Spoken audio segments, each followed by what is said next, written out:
Hi friends, welcome to UG academy. ఈరోజు 2024 టెట్కి సంబంధించి వెబ్సైట్లో మాక్ టెస్ట్ పెట్టడం అనేది జరిగింది. ఆ మాక్ టెస్ట్ నేను అబ్జర్వ్ చేస్తే దానిలో మ్యాథ్స్ బిట్స్ మీరు చూసుకుంటే చాలా ఈజీగా ఇచ్చాడు. కానీ ఒక బిట్ మాత్రం 9th క్లాస్ నుండి ఇవ్వడం జరిగింది. అది బహుపదుల్లో ఉన్న బిట్. అది కూడా బేసిక్కే. సిలబస్లో మెన్షన్ చేశాడు ఏమని, బహుపదులు కూడా ఉంది అని చెప్పేసి సిలబస్లో మెన్షన్ చేశాడు. ఆ బహుపదుల గురించి జస్ట్ బేసిక్కే, దాన్ని కూడా నేను ఎక్స్ప్లెయిన్ చేస్తాను. మిగతా బిట్స్ అన్నీ కూడా చాలా ఈజీగా ఉన్నాయి. కానీ వాడు మీతో ఈజీగా తప్పు చేయించే బిట్లు కూడా ఇచ్చాడు. అవి ఏంటనేది కూడా చెప్పడం జరుగుతుంది.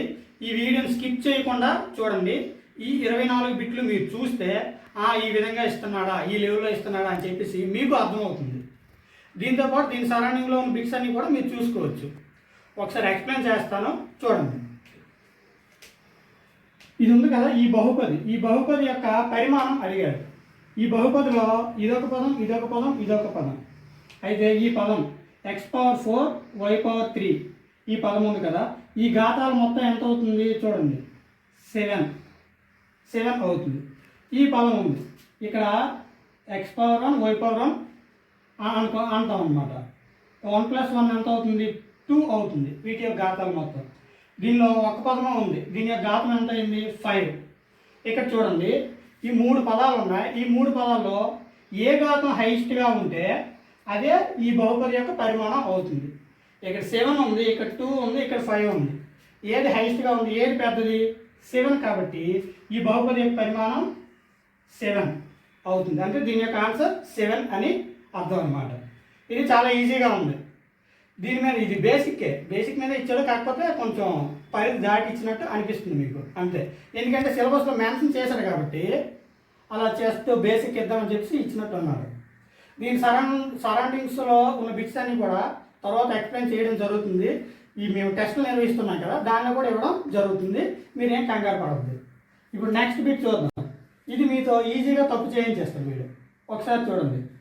x/7 - 2 = 5 అయినా x యొక్క వర్గమూలం అడిగాడు. మనము x వాల్యూ కట్టేసి విడిచిపెట్టేస్తాం, కానీ అడిగింది మాత్రం x యొక్క వర్గమూలం. ఒకసారి ఇది కూడా చూడండి. x/7 - 2 = 5 కదా, x/7 ఈ 2 అవతలకి వెళ్తే ప్లస్ అవుతుంది. 5 + 2 అంటే 7. x/7 = 7. x = 7 × 7. 7 × 7. వాడు x వాల్యూ అడగలేదు, x యొక్క వర్గమూలం అడిగాడు. వర్గమూలం అంటే 7 × 7 కదా x వాల్యూ, వర్గమూలం అంటే స్క్వేర్ అని. అయితే దీని యొక్క ఆన్సర్ ఏమవుతుంది, ఇప్పుడు స్క్వేర్ మీకు తెలిసిందే. 7 × 7 7 స్క్వేర్కి రూట్కి పోతే 7 మిగులుతుంది. అయితే దీని ఆన్సర్ ఏమవుతుంది, 7 అవుతుంది. కానీ వాడు ఆప్షన్లో ఫస్ట్ నెంబర్ ఏమి ఇచ్చాడంటే 49 ఇచ్చాడు. ఫస్ట్ ఆప్షన్ 49 ఇచ్చాడు. వెంటనే మీరు చేసే తప్పు ఏంటంటే అక్కడ ఆన్సర్ 49 వస్తుంది యాక్చువల్లీ అని చెప్పేసి డైరెక్ట్గా పెట్టేస్తారు. అంత క్లారిటీగా చూడకపోవచ్చు. అంటే మనకు తెలిసిన బిట్టే కదా అని చెప్పేసి తొందరగా చేయడానికి అవకాశం ఉంటుంది అన్నమాట. ఆన్సర్ ఏమవుతుంది, 7 అవుతుంది. ఇది ఒక బిట్. ఇది చూడండి. ఒక హెలికాప్టర్ 1 గంటలో 600 కిలోమీటర్ల దూరం ప్రయాణిస్తుంది. అదే వేగంతో 4 గంటల్లో ఎంత దూరం ప్రయాణిస్తుందని ఇచ్చాడు. పక్కనే ఏం మెన్షన్ చేశాడంటే మీటర్లలో అని చెప్పేసి చిన్నగా మెన్షన్ చేశాడు. ఇక్కడ కిలోమీటర్లో ఇచ్చాడు, ఇక్కడ మీటర్లో అడిగాడు మనకి. ఇప్పుడు చూడండి, 1 గంటలో 600 కిలోమీటర్స్. మరి 4 గంటల్లో ఎన్ని కిలోమీటర్స్ అంటే 600 కిలోమీటర్స్ × 4 2400 కిలోమీటర్స్. 2400 కిలోమీటర్స్. కానీ కిలోమీటర్స్ వచ్చాయి, కానీ మనకు అడిగింది మీటర్లో అడిగాడు. మనం ఈ ఆప్షన్ కూడా ఉంటుంది, వెంటనే పెట్టేస్తాం. మరి కాబట్టి ఇది చూడం, వెంటనే పెట్టేస్తాం, తప్పు అయిపోతుంది. ఈ కిలోమీటర్ మీటర్లో మార్చారు. ఒక కిలోమీటర్కి ఎన్ని మీటర్లు, 1000. కాబట్టి దీన్ని 1000తో మల్టిప్లికేషన్ చేయాలి. చేస్తే ఇవి మీటర్స్. ఇలా వస్తుంది ఆన్సర్, ఇలా వస్తుంది. ఇదన్నమాట మెయిన్ ఆన్సర్. చూడండి, ఈ 2 బిట్లు కూడా మీరు తప్పు చేయడానికి అవకాశం ఎక్కువగా ఉంది. మనం నెక్స్ట్ ఇచ్చిన సమస్య ఒకసారి చూద్దాం. a = b = 3 అయితే b power b a power a value ఎంత అన్నారు. b 3 ఇచ్చాడు కాబట్టి 3 పవర్ 3 మైనస్ a 2 కాబట్టి 2 పవర్ 2. 3 పవర్ 3 అంటే 27. 2 పవర్ 2 4. 27 నుంచి 4 తీస్తే 23. ఇదే ఆన్సర్ అవుతుంది. నెక్స్ట్ ఇది చూద్దాం. అర్ధవృత్తములకు సౌష్ఠవ రేఖల సంఖ్య అన్నాడు.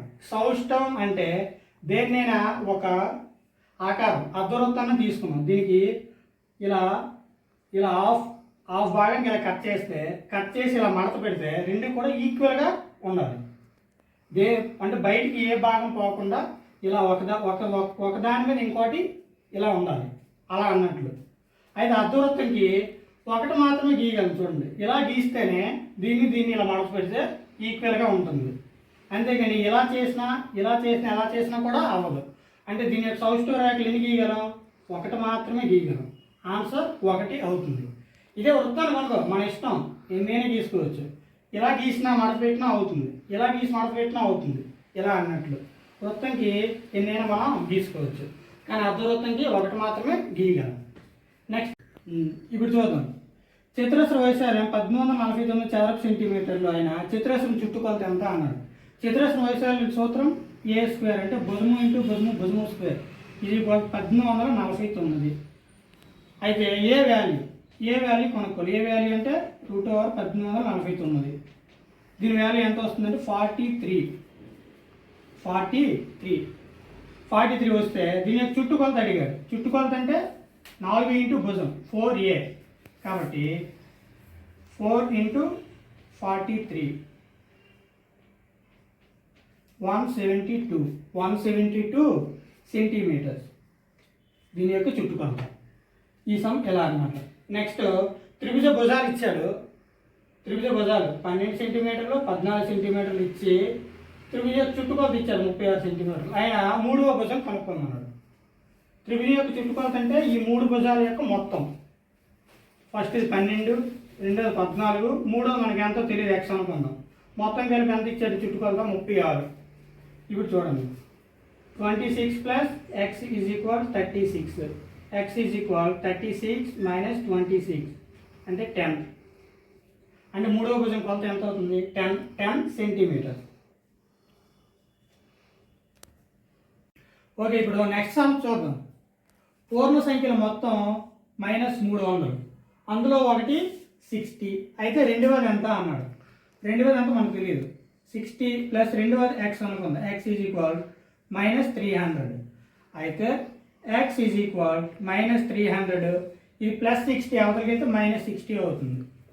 మైనస్ ఉన్నాయి కాబట్టి మైనస్ రెండింటిని యాడ్ చేసేస్తాం. 360 -360 ఆన్సర్ అవుతుంది. ఎందుకంటే ఇక్కడ 300 అప్పు ఉంది, ఇక్కడ 60 అప్పు ఉంది. అప్పు కలిపితే అప్పే ఉంటుంది, అందుకే మైనస్ే ఉంటుంది. నెక్స్ట్ సమ్ చూద్దాం. నెల జీతంలో 3/4వ వంతు 6000 అయితే నెల జీతం ఎంత అన్నాడు. నెల జీతం x అనుకుందాం. నెల జీతం x అనుకుంటే దీనిలో 3/4వ వంతు ఎంత అంట? 6000. 6000 అయితే ఇప్పుడు మనం x వాల్యూ కనుక్కోవాలి. నెల జీతం 3 1 3 2000 x = ఈ 4 అవతల భాగిస్తుంది, అవతలకి గుణిస్తుంది. 2000 × 4 ఎంత అవుతుంది? 8000. వాడి నెల జీతం ఎంత అవుతుంది? 8000 అవుతుంది. నెక్స్ట్ సమ్ చూద్దాం. x = 1 y = 2 అయితే 2x - 3y + 1 వాల్యూ ఎంత అన్నాడు. 2 ప్రతిక్షేపించింది. 1 - 3 × 2 + 1 2 1 2 3 2 6 1 2 + 1 3 3 - 6 ఎంత అవుతుంది? -3. ఆన్సర్ -3 అవుతుంది. నెక్స్ట్ చూద్దాం. ట్రయాంగిల్ ఏబిసిలో ఏబి = BC = CA అంటే 3 భుజాలు సమానం. త్రిభుజంలో 3 భుజాలు సమానం అయితే అది ఏ త్రిభుజం అవుతుందంటే సమబాహు త్రిభుజం అవుతుంది. సమబాహు త్రిభుజం అవుతుంది. అదే మూడు భుజాలు సమానంగా లేకపోతే ఏ భుజానికి ఏ భుజం సమానంగా లేకపోతే అది విషమబాహు త్రిభుజం అవుతుంది. అదే ఒకటి లంబకోణం ఉంటే అది లంబకోణ త్రిభుజం అవుతుంది. లంబకోణం అయ్యింది రెండు భుజాలు సమానంగా ఉంటే అది లంబకోణ సమద్విబాహు త్రిభుజం అవుతుంది. ఇది ఎలా అన్నమాట. ఇప్పుడు నెక్స్ట్ సమ్ చూద్దాం. ట్రయాంగిల్ ఏబిసిలో angle A is equal 30 degrees, angle B is equal 50 degrees అయితే యాంగిల్ సి ఎంత అని అడిగాడు. త్రిభుజంలో మూడు కోణాలు మొత్తం ఎంత అంటే 180 degrees. ఏ ఎంత ఇచ్చాడు 30 ప్లస్ బి 50, సి మనకు తెలియదు కాబట్టి 80 plus c is equal 180 degrees. C is equal 180 minus 80 is equal 100. సి ఎంత అంటే 100 degrees వస్తుంది. ఇది ఆన్సర్ అవుతుంది. Next 3x degrees, 6x degrees పూరక కోణాలు అయితే x degrees, x యొక్క వాల్యూ ఎంత, కోణం ఎంత అని అడిగాడు. ఈ రెండు కూడా పూరక కోణాలు అయితే ఈ రెండింటి మొత్తం ఎంత అవుతుందంటే 90 degrees అవుతుంది. 90 degrees అవుతుంది. అయితే x వాల్యూ అడిగాడు. అంటే 3 + 6 9 is equal 90. X is equal 90 degrees by 9. ఇప్పుడు 10 వస్తుంది. 9 1s 9 10s కాబట్టి 10 వస్తుంది. X వాల్యూ ఎంత అవుతుంది 10 అవుతుంది. రెండు కోణాలు మొత్తం 90 degrees అయితే వాటిని పూరక కోణాలు అంటారు. అదే రెండు కోణాలు మొత్తం 180 degrees అయితే సంపూరక కోణాలు అంటాం అన్నమాట. అలా ఇచ్చినా సరే మీరు చేయొచ్చు. నెక్స్ట్ ఇది చూడండి. x² - 2 + 1/x². దీన్ని ఏ విధంగా అవుతుంది అని చెప్పేసి ఆప్షన్స్ ఇచ్చాడు. అయితే ఇది చాలా ఈజీ. చూడండి x² - 2 నేను ఇక్కడ x × 1/x రాస్తున్నాను. ఈ xకి x క్యాన్సిల్ చేస్తే 1 ఉంటుంది. 2 × 1 2 అవుతుంది. ఈ వాల్యూ అనేది మారదు. Plus 1/x². దీన్ని ఇలా చూసుకుంటే ఇది a², దీని a² - 2ab + b² రూపంలో ఉంది కాబట్టి ఏమవుతుంది a - b² అవుతుంది. a - b² అంటే a ఇక్కడంతా x, b ఎంత అవుతుంది 1/x కాబట్టి x - 1/x² అవుతుంది. అంటే x - 1/x into x - 1/x అవుతుంది. ఆన్సర్ ఇది అవుతుంది అన్నమాట. నెక్స్ట్ ఈ సమ్ చూద్దాం. 190 గ్రామ్స్ని కిలోగ్రాముల్లోకి మార్చండి అన్నాడు. అయితే 1000 grams అయితే 1 kilogram అవుతుంది. అలాంటి 1 గ్రామ్ అంటే ఈ 1 గ్రామ్ ఇది తీసుకొస్తే 1 గ్రామ్ ఈజ్ ఈక్వల్ టు ఈ 1000 నాకు పంపిస్తే 1/1000 కిలో అవుతుంది. 1/1000 కిలో.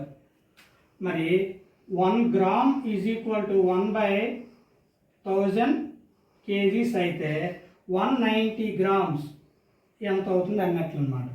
ఏం చేయాలి మనం 190 × 1/1000 అంటే 190/1000.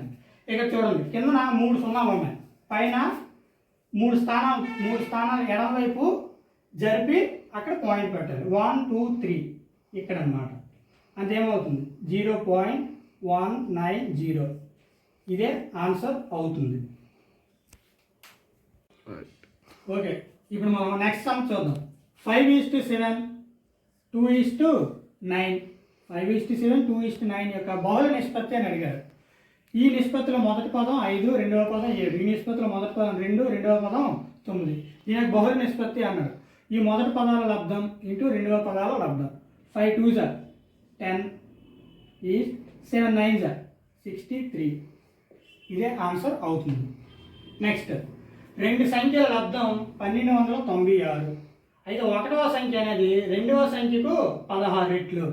అందులో ఒక సంఖ్య ఎంత అన్నాడు. చూడండి ఒక సంఖ్య x అనుకుంటే రెండవ సంఖ్య ఎంత అవుతుందంటే 16x అవుతుంది. అంటే 16 రెట్లు కాబట్టి 16x అవుతుంది. ఈ రెండింటి యొక్క లబ్ధం ఎంత 1296. అంటే 16x² ఈజ్ ఈక్వల్ 1296. అలా అనుకుంటే x² is equal 1296/16. 16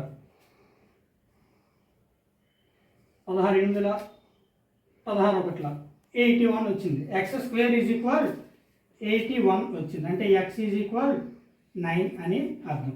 X is equal 9 answer. అందులో ఒక సంఖ్య ఎంత అవుతుందంటే 9, రెండవ సంఖ్య 16 144 అలా అవుతుంది అన్నమాట. నెక్స్ట్ ఈ సమ్ చూద్దాం. సమాంతర చతుర్భుజ వైశాల్యం 78 మీటర్ స్క్వేర్ అయితే దాని యొక్క భూమి 6 మీటర్లు అయినా ఎత్తు ఎంత అన్నాం. సమాంతర చతుర్భుజ వైశాల్యం భూమి ఇంటూ ఎత్తు వైశాల్యం ఎంత ఇచ్చాడు 78. అయితే భూమి ఎంత ఇచ్చాడు 6, హైట్ మనకు తెలియదు 78, H is equal height is equal 78/6, 6 1 6 3 అంటే 13. ఆన్సర్ ఎంత అవుతుందంటే 13, ఎత్తు 13 అని. నెక్స్ట్ ఒక టీచరు 72 నోట్బుక్స్ని ఉన్న విద్యార్థులందరికీ సమానంగా పంచారు. పంచితే ఒక్కొక్కరికి ఎన్ని వచ్చాయి, ఒక్కొక్క విద్యార్థికి 4 వచ్చాయి. అయితే ఆ క్లాస్లో ఉన్న విద్యార్థుల సంఖ్య ఎంత అని అడిగారు. మొత్తం నోట్బుక్స్ 72, ఒక్కొక్కరికి ఎన్ని వచ్చాయంటే 4. 72 4తో డివైడ్ చేస్తే వచ్చేస్తుంది. 4 1 4 8 అంటే 18. మొత్తం విద్యార్థుల సంఖ్య 18, ఆన్సర్ 18. నెక్స్ట్ సమ్ చూద్దాం. అక్కడ 2 అకర్ణీయ సంఖ్యలు మొత్తం -8, అందులో ఒకటి -15/7 అయినా రెండవది ఎంత అన్నాడు. అందులో ఒకటి -15/7 ప్లస్ రెండోది మనకు తెలియదుగా టెక్స్. ఈ రెండింటి మొత్తం ఎంత -8. X is equal to -8. ఈ -15/7 ఈజీ కూడా అవతలకి వెళ్తే ప్లస్ అవుతుంది. ఇలా అన్నాడు. 7 8 56, 15/7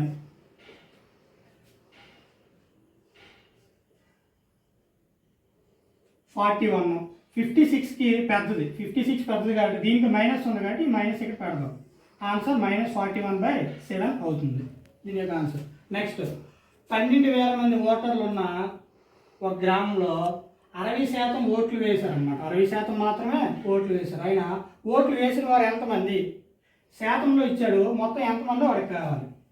మొత్తం గ్రామ జనాభా 1200, 12,000 ఇంటూ 60% చేసేటప్పుడు 60/100 తీసుకొస్తే 12 72 0 0 అంటే ఓటు వేసిన వారు ఎంతమంది అంటే 7,200 మంది. ఇది ఆన్సర్ అవుతుంది. ఇక్కడ మీకు ఓటు వేయని వారని కూడా ఇవ్వచ్చు. ఓటు వేయని వారు ఎంత అవుతుందంటే 60% ఓట్లు వేస్తే 40% ఓట్లు వేయని వారు అని వస్తుంది. అది ఇచ్చినా సరే చేయొచ్చు మనం. నెక్స్ట్ మొదటి 5 సరి సంఖ్యల అంక మధ్యమం. అంక మధ్యమం అంటే సగటు. మొదటి 5 సరి సంఖ్యలు 2 4 6 8 10 మొదటి 5 సరి సంఖ్యలు. దీని యొక్క అంక మధ్యం వీటి మొత్తం ఎంత అవుతుంది చూడండి. 2 + 4 10 10 10 అంటే 30. 30 మొత్తం ఎన్ని 5 కాబట్టి 5. రాసులు మొత్తంపై రాసుల సంఖ్య 6 వస్తుంది. 5 1 5 6 కాబట్టి 6 వస్తుంది ఆన్సర్. ఆన్సర్ 6 అవుతుంది. నెక్స్ట్ 2/5కి గుణకార తత్సమాంశం ఎంత అన్నాడు. అంటే 2/5ని దేంతో గుణిస్తే 1 వస్తుంది దాని వాల్యూ అని అర్థం. దేంతో గుణిస్తే 1 వస్తుంది అనేసి. దీన్ని గుణించవలసిన సంఖ్య x అనుకుంటే x ఈజ్ ఈక్వల్ ఇది గుణిస్తుంది కదా 2/5. అవతలికి వెళ్తే 2/5 కాబట్టి రివర్స్ అవుతుంది 5/2. కాబట్టి దీని యొక్క ఆన్సర్ 5/2. మనం ఈజీగా చెప్పవచ్చు 2/5 గుణకార తత్సమాంశం అంటే దీనికి రివర్స్ అవుతుంది 5/2 అని. నెక్స్ట్ 12 16 20 యొక్క కసావి ఎంత అన్నాడు. కసా ఈజీ కట్టేయడం.